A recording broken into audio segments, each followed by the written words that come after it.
হৈছে যে ইয়াত এতিয়া আমি নিৰ্বাচনত আমি যুঁজ দিবলৈ আহিছো আৰু বিশেষকৈ আচল কথা হৈছে যে বৰ্তমান যিটো পৰিস্থিতি অসমৰ হৈ আছে বা ভাৰতবৰ্ষৰ হৈ আছে এটোটো কেন্দ্ৰত চৰকাৰ হোৱা এটা নিৰ্বাচন হয় আজি মূল্য বৃদ্ধিকে লৈ আমি সকলো ৰাইজে জনসাধাৰণে আজি বহুত দিশতে মানে অসুবিধা পাই আছে বা বিভিন্ন আমাৰ দেখিছো যে আজি 6 জনজাতিকৰণৰ কথা কৈছিলে কিন্তু চৰকাৰটোৱে আজি কিন্তু সকলো অসমবাসী ৰাইজক আজি তেওঁলোকে ঠগিছিলে ঠিক তেনে ধৰণে আজি চাহ শ্ৰমিকসকলৰ মজুৰি বৃদ্ধি কৰিম বুলি কৈছে 3,100 টকা নকৰিলে বা যুৱক যুৱতী সকলৰ যা নিবনুৱা সংস্থাপন কৰিম বুলি কৈছিলে হেতুকো মানে ৰাম ঠগনহে দিছে আজি ঠগি আছে প্ৰতিটো কথাত আজি মহিলাসকলক আজি গোটৰ নামত আজি তেওঁলোকৰ ৰাজনৈতিক সভা সমিতিলেহে মাতি থাকে কিন্তু মহিলাসকলক কিবা ভালকে সংস্থাপন বা সুৰক্ষা দিব লাগে হেতু কাৰণে চিন্তা চৰ্চা নকৰে উপস্থিত নৱগঠিত কাজিৰঙা লোকসভা সমষ্টিৰ জাতীয় কমিউনিষ্ট পাৰ্টি ৰজলিনা জাতি মাটি ভেটি কথা কৈছিলে আচ্ছা দিনৰ কথা কৈছিলে এই বিজেপি চৰকাৰটো কিন্তু আচ্ছা দিন বা পৰিৱৰ্তনৰ নামত আজি কি দেখিছো আমাৰ মাটি বাংলাদেশক তেওঁলোকে সমঝাই দিছিলে ঠিক তেনে ধৰণে আজি বুলডোজাৰ লগাই আজি হিলহাকত বসবাস কৰা আমাৰ অসমীয়া জনসাধাৰণক তেওঁলোকে আজি বুলডোজাৰ দি উচ্ছেদ কৰিছিলে বা বিভিন্ন ঠাইত অশান্তি কৰি আছে আজি জাতিৰ নামত বা ধৰ্মৰ নামত তেওঁলোকে ৰাজনীতি কৰে কিন্তু ৰাজনীতি আসল এটো নহয় আজি যি চৰকাৰে নাহক চৰকাৰে সকলো সমগ্ৰ লোকসকলে ভালকে চোৱাচিতা কৰিব লাগে বা উন্নয়নৰ দিশত কাম কৰিব লাগে বা আজি সকলোৱে যি সংবিধানে যে সহমৰ্যাদা দিছে সকলোৱে যে একেলগে থাকিব লাগে শান্তি সম্প্ৰীতি হৈ উন্নয়ন হ'ব লাগে সেইটো কিন্তু বৰ্তমান এই চৰকাৰটো বিজেপি চৰকাৰে খৰ্ব কৰিছে আজি বাকস্বাধীনতা শেষ হৈছে আজি আপোনালোকৰ আজি আপোনাৰ সংসদ মানে সংবাদ মাধ্যমৰ যোগেদি আপোনালোকে যোৱাকালিয়ে দেখিছে মুখ্যমন্ত্ৰী কি ধৰণে এগৰাকী আপোনালোকৰ মাজৰ এজন মানে সাংবাদিকক কি ধৰণে কৰিছে তো এনেকুৱা ধৰণৰ হ'লে যে আপোনালোকৰটো মাত মাৰাৰ অধিকাৰ নাথাকিব ৰাইজৰো নাই কোনোবাই মুখ খুলিলে আজি জেললৈ যাব লাগে কোনোবাই নেতা মন্ত্ৰী কৰিলে ইডি CBI লগাই দিয়ে বা বিভিন্ন ধৰণৰ কথাবিলাক চলি আছে সেইকাৰণে গণতন্ত্ৰ নাইকিয়া হৈছে আজি বৰ্তমানে বিজেপি চৰকাৰৰ সময়ত এই গণতন্ত্ৰটো ৰক্ষা কৰিবলৈ অসমটোক বচাবলৈ কাৰণে আমাৰ ভাৰতবৰ্ষক বচাবলৈ কাৰণে আৰু উঠি অহা প্ৰজন্মৰ কাৰণে ভাল ভৱিষ্যত কৰিবলৈ হ'লে এই বিজেপি চৰকাৰটো কিন্তু আমি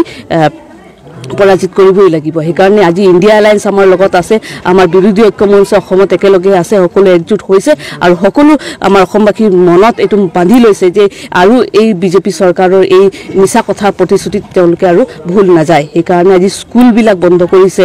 কলেজবিলাক বন্ধ কৰিবলৈ লৈছে আৰু তাৰ বিপৰীতে তেওঁলোকে মদৰ দোকানহে বেছি কৰি আছে তাৰ মানে কি শিক্ষিত হ'লে মাতিব নামাতিবলৈ কাৰণে শিক্ষা কথাবিলাক বন্ধ কৰিছে সেইকাৰণে যিখিনি আচল সমস্যা মূল সমস্যাবিলাক সেইটো তেওঁলোকে কথা নিদি পেলে আজি বিভিন্ন ইনফ্ৰাষ্ট্ৰাকচাৰ বা বিভিন্ন দেখাব বিচাৰিছে উন্নয়নৰ কথা কিন্তু সেইবিলাক নহয় আচলতে ৰাইজে শান্তি সম্প্ৰীতি থাকিব মিলা প্ৰীতিকে থাকিব লাগে সেইটোহে চিন্তা চৰ্চা কৰিব লাগিছিলে সেইকাৰণে মই ভাবিছো আজি 10টা বিধানসভা সমষ্টিতে গৈছো সকলো ৰাইজে কৈছে যে আমি এই মানে বিজেপিৰ পৰা আমি মানে সকাহ বিচাৰিছো আজি তেওঁলোকক নহয় আমি কংগ্ৰেছৰ নেতৃত্বত আমি বেলেগ নতুন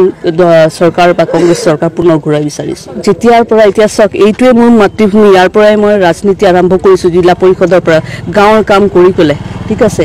আজি মই মানে ৰাজনীতি ক্ষেত্ৰত বহুত আমাৰ মানে জ্যেষ্ঠ নেতাসকল বা আজি দেশ মানে বহুত বাগম নেতাসকল আজি চলাই গৈছে বা বহুত মুখ্যমন্ত্ৰী বা বহুত নেতাসকল আছে তো এইটোৱে শিকিছো যে ইয়াত পাৰ্চনেল এটেক নহয়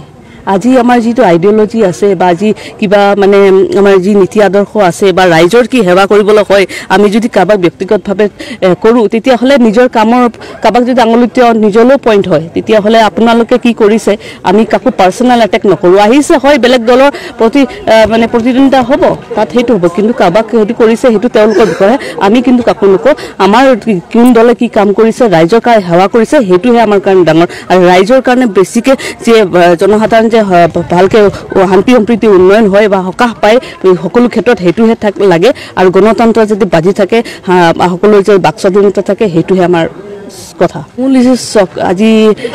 বৰ্তমান এই বিজেপি যি প্ৰতাৰণা চলাই আছে সেই প্ৰতাৰণাৰ পৰা ৰাইজক মানে বচাবলৈ কাৰণে এই ন্যায়